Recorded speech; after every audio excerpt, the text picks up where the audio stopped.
మోకాళ్లలో గుజ్జును పెంచి నొప్పిని తగ్గించి సర్జరీని దూరం చేసే ఫ్రీడమ్ వాక్. నమస్తే, నేను Keshav. Welcome to Suman TV. ఆంధ్రప్రదేశ్లో కౌంటింగ్ టెన్షన్ మొదలైంది. జూన్ 4వ తేదీ కోసం 20 రోజులుగా ఉత్కంఠగా ఎదురుచూసిన వారందరికీ తెరపడడానికి మరికొద్ది గంటల నిరీక్షణ మాత్రమే ఉంది. ఓవైపు ఎగ్జిట్ పోల్స్ వచ్చిన తర్వాత ఏ పార్టీకి అంచనాలు ఆ పార్టీ వేస్తున్నటువంటి పరిస్థితి, అలానే నాయకుల గెలుపు విషయంలో కూడా ఎవరికి వారు లెక్కలు వేసుకుంటున్నారు. సో వీటన్నిటికీ కూడా ఒక ఆన్సర్ మరికొద్ది గంటల్లో వచ్చే అవకాశం ఉంది.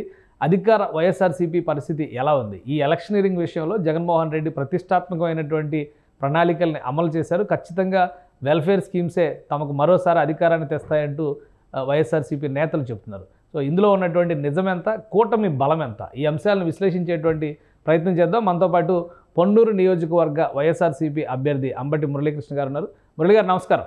నమస్కారం అండి. సుమన్ టీవీ ప్రేక్షకులు కూడా నా హృదయపూర్వక నమస్కారం. నమస్తే. ఎలా ఉంది? మొత్తం అంతా అయిపోయింది, ఇక లాస్ట్ ఫేజ్కి వచ్చేసాం. ఇంకా మరికొద్ది గంటలు మాత్రమే ఉన్నటువంటి పరిస్థితి. సో ఎగ్జిట్ పోల్స్ ఇటు కొన్ని చెప్తున్నాయి, అటు కొన్ని చెప్తున్నాయి, కొన్ని ఏమో చాలా టఫ్ ఫైట్ ఉన్నాయి అనేటువంటి మాట చెప్తున్నాయి. సో మీ అంచనాలు ఏంటి? అంటే పోలింగ్ 13వ తారీఖు ముగిసిన తర్వాత ఈ రోజు వరకు కూడా అనేక రకాలైనటువంటి assessments, these are all imaginary. 13వ తారీఖు పోలింగ్ జరిగిన సరళి చూస్తే 100కి 100 పాళ్ళు వైఎస్ఆర్ కాంగ్రెస్ పార్టీ. పెత్తందారులకు పేదలకు జరిగిన పోరాటంలో పేద ప్రజానీకం ఎక్కువగా ఓటేసినట్టు ఒకటి.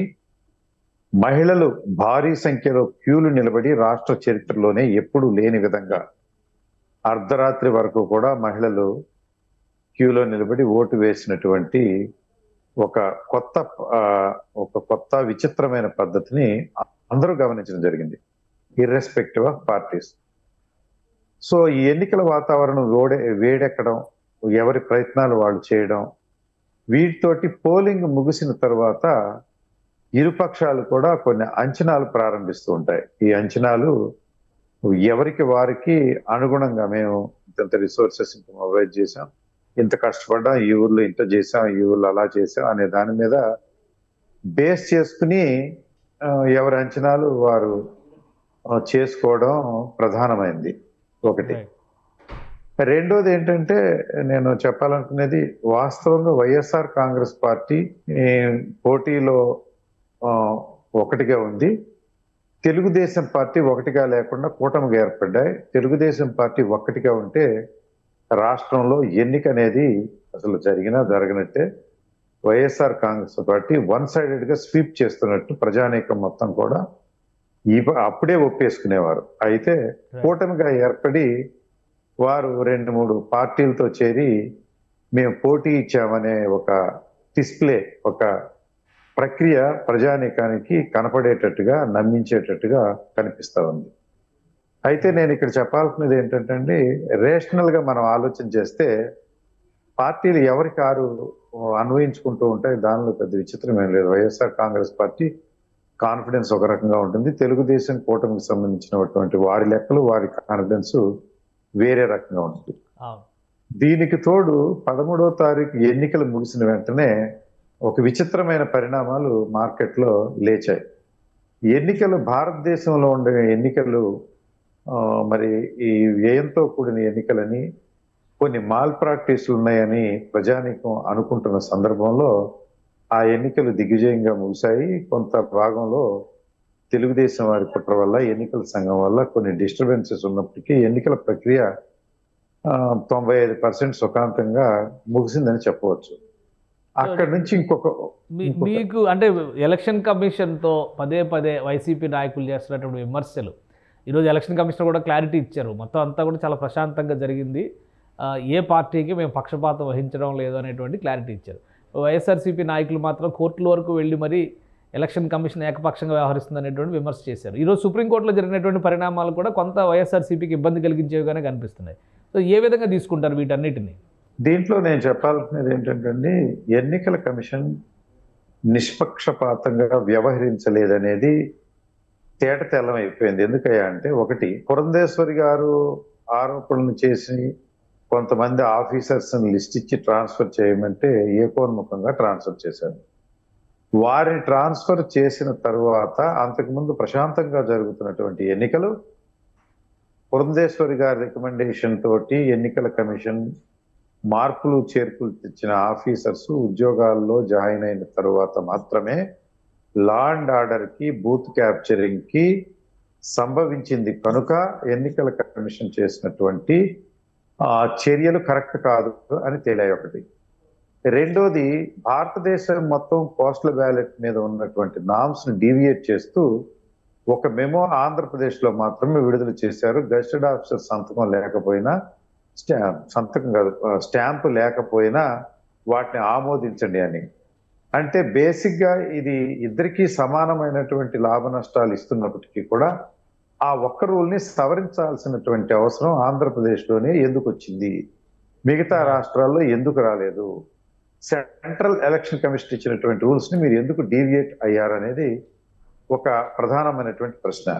దీనికి ప్రధానమైన కారణం ఏంటంటే ఎంప్లాయీస్ ఎక్కువగా వైఎస్ఆర్ కాంగ్రెస్ పార్టీకి అధికార పక్షానికి వ్యతిరేకంగా ఉన్నారని వారు భావించి ఎక్కువ ఎంప్లాయీస్ ఓటు వారికి పడతాయి కనుక దానిలో ఇన్వాలిడ్ కాకుండా చేసుకునే ప్రక్రియలో భాగంగానే ఈ సర్క్యులర్ విడుదలైంది అనేది 100% అందరూ అనుకుంటున్నటువంటి విషయం.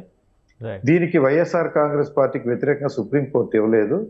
వారు స్టాంప్ లేకోకుండా ఎలా చేయొద్దు గెజిటెడ్ ఆఫీసర్ అంటే ఎన్నికల ప్రక్రియలో ఇప్పుడు మేము కల్పించుకోలేము అన్నారు, కానీ అది వ్యతిరేకంగా వచ్చింది కాదు.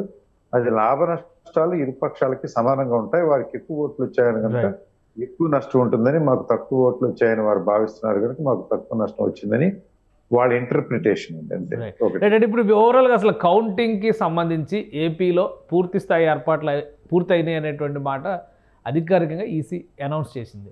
సో వైఎస్ఆర్సీపీ ఈ పరిణామాలు అంటే ఈ ఏర్పాట్లు కానీ ఈ ప్రక్రియను కానీ ఏ విధంగా చూస్తుంది? పదే పదే ఎలక్షన్ ఏజెంట్ల, కౌంటింగ్ ఏజెంట్ల గురించి కానీ, అలానే ప్రత్యర్థుల పైన చేస్తున్నటువంటి విమర్శల విషయంలో కానీ రకరకాల అంశాలు చర్చకు వస్తున్న నేపథ్యంలో కౌంటింగ్ పైన మీరు ఎటువంటి అంచనాలు వేసుకుంటున్నారు? ఒకటండి, అంటే ఇప్పుడు జరుగుతున్న ఎన్నికల సంఘంలో జరుగుతున్నటువంటి లొసుగుల్ని ఒక పక్క గమనిస్తూనే పార్టీ హైకమాండ్ సజ్జల రామకృష్ణారెడ్డి గారు ఎప్పటికప్పుడు గ్రూప్ కాల్స్ తోటి, పర్సనల్ మీటింగ్స్ తోటి వైఎస్ఆర్ కాంగ్రెస్ పార్టీ నాయకుల్ని, శ్రేణుల్ని, ఏజెంట్లని సమాయత్తం చేయడంలో దిగ్విజయంగా ఆ కార్యక్రమాన్ని నిర్వహించారు. అందరూ కూడా ఫుల్ గేరప్ అయ్యి కష్టాలు వస్తున్నాయనో లేకపోతే ఇంతకుముందు ఎన్నికల ప్రక్రియలో సరిగ్గా జరగలేదనే దాంతో ఎక్కువ అవగాహన పెంచుకొని రూల్ పొజిషన్ క్షుణ్ణంగా తెలుసుకుని అంతా వీర సైనికులే కౌంటింగ్ వెళ్ళడానికి వైఎస్ఆర్ కాంగ్రెస్ పార్టీ ఏజెంట్లు అంతా సిద్ధంగా ఉన్నారు. ఎట్టి పొరపచ్చాలు లేకుండా ఎన్నికల సంఘం అది నిర్వహించాల్సినటువంటి అవసరం ఉంది.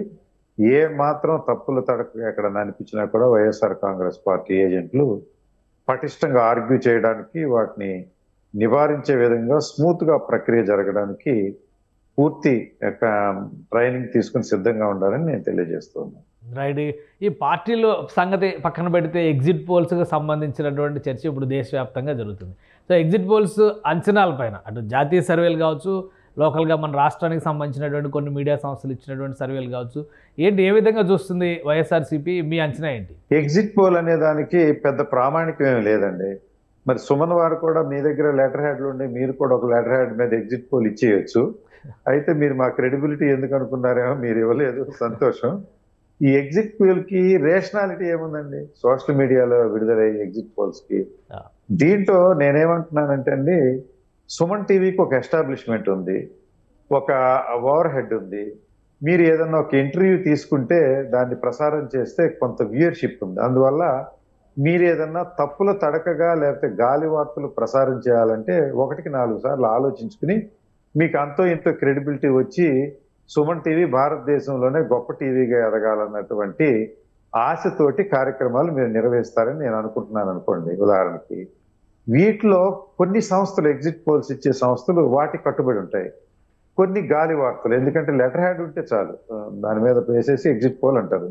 దీనికి బేసెస్ కానీ, లేకపోతే దీనికి ప్రీ అప్రూవల్ కానీ, లేకపోతే దీనికి ఐఎస్ఐ బ్రాండ్ కానీ ఏమీ లేవు. ఎవరైనా చేయొచ్చు.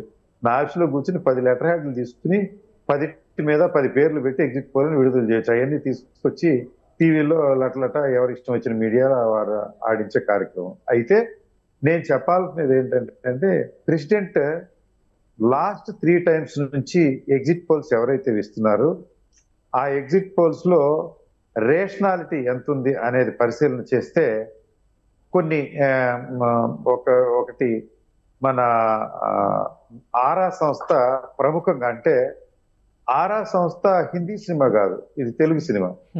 వీళ్ళకి ఒక నేటివిటీ ఉంది, వారికి ఒక ప్రక్రియ ఉంది, వారికి ఒక ఎస్టాబ్లిష్మెంట్ ఉంది. చెప్పిన వ్యక్తికి ఒక క్రెడిబిలిటీ ఉన్న వ్యక్తి నాకు తెలిసినంత వరకు.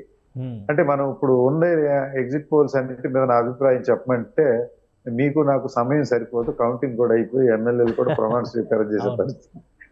అన్ని రకాల ఎగ్జిట్ పోల్స్ ఉన్నాయి.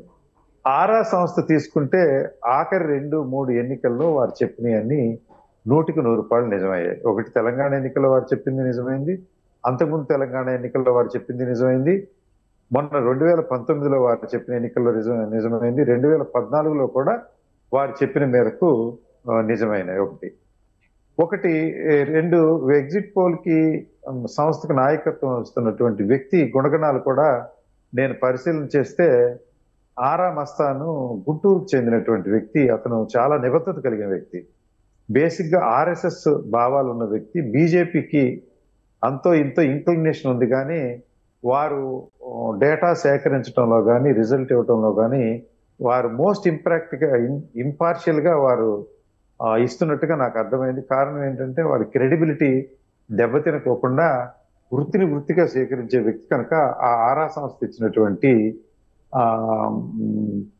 ఎగ్జిట్ పోల్ కి విలువ ఉందని నేను భావిస్తా ఉన్నా. ఒకటి, నాకు రాష్ట్రంలో జరుగుతున్నటువంటి పరిణామాలు లేకుంటే ఎన్నికలు ముగిసిన తర్వాత జరుగుతున్నటువంటి బెట్టింగుల మీద నాకు బెట్టింగులు కాల్సే అలవాటు లేదు, కానీ కాకతాళీయంగా మన చెవులు పడిన విషయాలు, ఆరా సంస్థ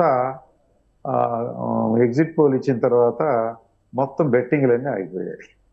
అంటే ఒక పక్షం వారు సిద్ధంగా ఉన్నారు, కానీ మరొక పక్షం వారు చేయడానికి సిద్ధంగా లేరు. అంటే ఎవరైనా ఒప్పుకోండి ఒప్పుకోండి. అంటే ఇప్పుడు వాళ్ళు ఇచ్చిన నంబర్స్ మీరు సాటిస్ఫాక్టరీగా చూస్తున్నారా? ఆరా సంస్థ ఇచ్చిన నంబర్స్, ఆరా సంస్థ ఇచ్చినటువంటి నంబర్స్ మినిమం సాటిస్ఫాక్టరీగా నేను అనుకుంటూ ఉన్నాను. అయితే ఆరా సంస్థ కుషను సేఫ్ లేకుంటే ఫ్యాక్టర్ ఆఫ్ సేఫ్టీ హెవీగా పెట్టుకుంటారు. పోయినసారి వారు ఆంధ్రప్రదేశ్లో 126 సీట్లతోటి రాష్ట్రం ప్రభుత్వం ఏర్పడుతుందని వారు చెబితే 151 సీట్లు వచ్చాయి. అంటే వారు సుమారుగా 20% కుషన్ పెట్టుకుంటారు. వారు ఇప్పుడు పెట్టినటువంటి 108కి 20% యాడ్ చేస్తే మరొక 21 సీట్లు, అంటే 130 సీట్ల వరకు వారు ఇచ్చినట్టుగా నేను వాళ్ళ ఇంటర్నల్ వర్కౌట్ మీద ఉన్నటువంటి అవగాహన మేరకు చెప్తున్నా. ఆ 130 నాకు సంతృప్తిని కలిగించేటట్టు ఫిగర్ గా ఉంది. కానీ బట్ మా నాయకుడు జగన్మోహన్ రెడ్డి గారు చెప్పినట్లుగా వారు కొన్నిటిని బేస్ చేసుకుని, కొన్ని ఎగ్జిట్ పోల్స్ ని సర్వీస్ ని బేస్ చేసుకుని వారు చెప్పినటువంటి నంబర్ కూడా వచ్చే అవకాశం ఉందండి. ఎందుకంటే ఆరా సంస్థ వారు ఇచ్చినటువంటి ఓట్ డిఫరెన్స్ 2% లోపు ఉంది ఇద్దరికి. అయితే వారు ఒక చిన్న ల్యాబ్స్ నుండి లేకుంటే చిన్న ఫ్యాక్టర్ ఆఫ్ సేఫ్టీని ఎక్కువగా పెట్టారనే దానికి మీరు క్షుణ్ణంగా పరిశీలన చేయండి. ఆరా వారు చెప్పిన దానిలో వారు సుమారుగా 56% మహిళల ఓటు వైఎస్ఆర్ కాంగ్రెస్ పార్టీకి వచ్చిందని, తెలుగుదేశానికి 42, అంటే 14% డిఫరెన్స్ ఉందని. అలాగే జెంట్స్ ఓట్లో 53 తెలుగుదేశానికి వచ్చిందని, 47 వైసీపీకి వచ్చిందంటే 6% మైనస్ వచ్చిందని చెప్పారు. వీటిని నేను బేసికలీ ఆయన ఎంపీసీ స్టూడెంట్, ఐఎమ్ ఇంజనీర్. నేను ఆ ప్రపోర్షనేట్ ఓటుకి వారు ఇచ్చినటువంటి మహిళల ఓటు లేకుంటే పురుషుల ఓటుని వేరుగా అప్లై చేస్తే difference between YCP and Telugu Desam 4 difference వస్తుంది ఓటింగ్, యావరేజ్ ఓటింగ్ లో.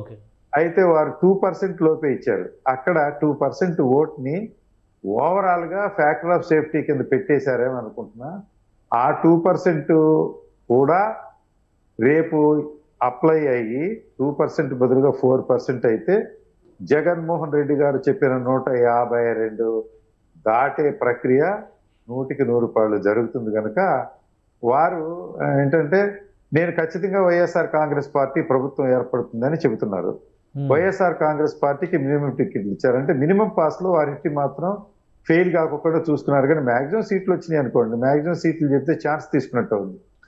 ఒకవేళ 130, 150 వచ్చినాయని ఆరా సంస్థ నమ్మకం కుదిరి బయటికి చెప్పారు అనుకోండి, రేపు ఏదైనా 120 వస్తే వారు విజయం సాధించినట్టు ఉంటుందేమని ప్రికాషనరీ మెజర్గా వారు చెప్పారు. కానీ వారి ఉద్దేశంలో కూడా వివిధ సంస్థలకి టీవీలకి ఇచ్చిన ఇంటర్వ్యూలో మినిమం అది అంతకంటే ఎక్కువ వస్తాయని చెప్పారు. అందువల్ల మేము జగన్మోహన్ రెడ్డి గారు చెప్పిన దానికి కొద్దిగా అటు ఇటుకు వస్తాయని నాకు బలంగా నమ్మకం ఉందండి. అది అంటే ఇండియా టుడే చేసినటువంటి సర్వేలకు కూడా చాలా ప్రామాణికత ఉంటుంది. జాతీయ స్థాయి ఏజెన్సీ అయినప్పటికీ కూడా స్టేట్ విషయంలో కూడా చాలాసార్లు అంచనాలు వచ్చినాయి. సో ఈసారి ఇండియా టుడే ఇచ్చినటువంటి రిపోర్టు కంప్లీట్గా వైసీపీకి రివర్స్ ఉంది. ఎన్డీఏ గవర్నమెంట్ ఫామ్ చేస్తుంది. అలానే లోక్సభ సీట్లు, అసెంబ్లీ సీట్లలో కూడా కూటమి ప్రభావం ఎక్కువ ఉంది అనేటువంటి మాట చెప్తున్నారు. దీన్ని ఏ విధంగా చూస్తారు మీరు? ఇండియా టుడే వాళ్ళది డేటాలో అన్న తప్పు ఉంటుందండి, లేకుంటే చిన్న జిమ్మిక్ అయినా ఉందని నేను అనుకుంటా ఉన్నా. కారణం ఏంటంటే భారతదేశ వ్యాప్తంగా ప్రసారం చేసినటువంటి India today main concentration central government వస్తుందా రాలేదని. అక్కడ వారు 400 సీట్లు వచ్చాయని చెప్పారు అనుకోండి, 366 వచ్చినాయి అనుకోండి ఉదాహరణకి, వారు విజయం సాధించినట్లే. వేరేజ్ ఆంధ్రప్రదేశ్ ఈజ్ కన్సర్న్ వాళ్ళ ప్రయారిటీ అది కాదు. పార్లమెంటు సీట్ల నుంచి అసెంబ్లీని వారు క్యాలిక్యులేట్ చేశారట. ప్రత్యేకమైనటువంటి శాంపిల్ ఏమీ తేలేదట. ఒక పార్లమెంట్ లో వారు 245 శాంపిల్స్ తీసుకున్నారట. ఆరావ సంస్థ వారు ఒక పార్లమెంట్ పరిధిలో మినిమం 1000 శాంపిల్స్ తీసుకున్నారు. ఒక్క అసెంబ్లీ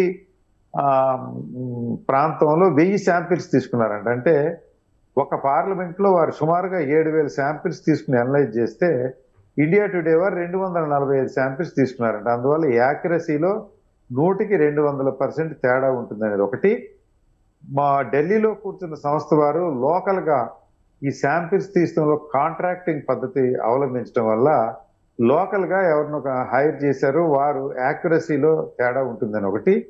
2, నిన్న మన సర్దేశాయ్ గారు క్వశ్చన్ చేసినట్టుగా మీకు శాంపిల్స్ ఇచ్చేటప్పుడే ఇండియా టుడేకి ఇక్కడ లోకల్ గా కాంట్రాక్టింగ్ సంస్థ శాంపిల్స్ తీసి ఇచ్చేటప్పుడే తెలుగుదేశం వారు వారిని బ్రైబ్ చేయటం వల్ల శాంపిల్స్ లోనే రాగద్వేషాలు ఉండే విధంగా ఇచ్చారని, ఆ డేటాను బేస్ చేసుకుని ఇండియా టుడే వారు ఇచ్చారని, అందువల్ల వారిది తప్పుల తడక అని చెప్పడంలో ఏమాత్రం ఆశ్చర్యం లేదు.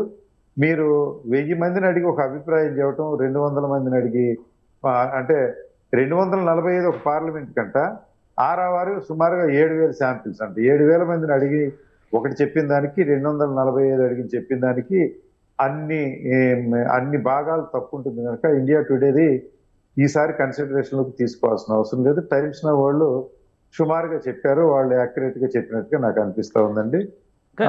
ఇండియా టుడే వాళ్ళు చేస్తున్నటువంటి ఆర్గ్యుమెంట్ ఎక్కువ శాతం చంద్రబాబు నాయుడు అరెస్ట్ తర్వాత ఓట్ టర్న్అవుట్ అయింది, దాని ఎఫెక్ట్ ఉంది అనేటువంటి వాదన చేస్తున్నారు. నిజంగా అటువంటి ప్రభావం ఉందా ఈ సర్వేలో పేర్కొన్నటువంటి అంశాలను బట్టి చూస్తే? అండ్ చంద్రబాబు నాయుడు గారు అరెస్ట్ చేశారనే విషయం మీరు ఇప్పుడు చెబితే నాకు గుర్తొచ్చింది, కానీ దాని ప్రజలు ఎప్పుడో మర్చిపోయారు. ఒకటి, ఢిల్లీలో కేజ్రీవాల్ని అరెస్ట్ చేసిన ఎఫెక్ట్ ఆ ఎన్నిక మీద ఏమీ లేదంట. అండ్ ఆయన భారతదేశంలో పౌరుడు కాదు, లేకపోతే ఆయన ముఖ్యమంత్రి కాదు, ఆయన రీజనల్ పార్టీ నుంచి క్రేజ్తో ఎన్నికైన వ్యక్తి కాదని మీరు అభిప్రాయం. అక్కడ ఉంటే ఇక్కడ ఉంటుంది, ఇక్కడ ఉంటే అక్కడ ఉండదు. Chandrababu Naidu is not a mass leader అండి. ఇందిరాగాంధీ లేకుంటే ఎన్టీ రామారావు, రాజశేఖర రెడ్డి గారు, జగన్ గారు లాంటి వాళ్ళు అరెస్ట్ చేస్తే ప్రభావాలు ఉంటాయి, కానీ వీరిని అరెస్ట్ చేయడం వల్ల ఎవరు పట్టించుకునే వాళ్ళు లేరు. అందువల్ల ఆ విషయం మీద ఏమీ లేదు.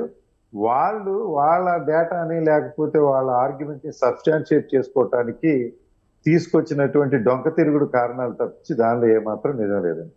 రైట్. మీ కాన్స్టిట్యున్సీ గురించి చెప్పండి. పొన్నూరు, ముఖ్యంగా గుంటూరు నియోజకవర్గం, గుంటూరు లోక్సభ పరిధి కావచ్చు, మీ పక్కనే ఉన్నటువంటి నరసరావుపేట లోక్సభ పరిధి కావచ్చు, చాలా ఉద్రిక్తతలో జరుగుతున్నటువంటి పరిస్థితి ఉంది. అలాంటి నియోజకవర్గాలు ముఖ్యంగా పెదకూరపాడు కానీ, పొన్నూరు కానీ, ఇటు నరసరావుపేట పరిధిలో ఉన్నటువంటి కొన్ని నియోజకవర్గాలు కానీ చాలా అలజడి వాతావరణం ఉంది. ఒకరి మీద ఒకరు ఘర్షణలు, కేసులు ఇవన్నీ జరుగుతున్నాయి అనేటువంటి ఏంటి కౌంటింగ్ రోజున ఈ నియోజకవర్గాల పరిస్థితి ఎలా ఉండొచ్చు, మీ అంచనా ఏంటి?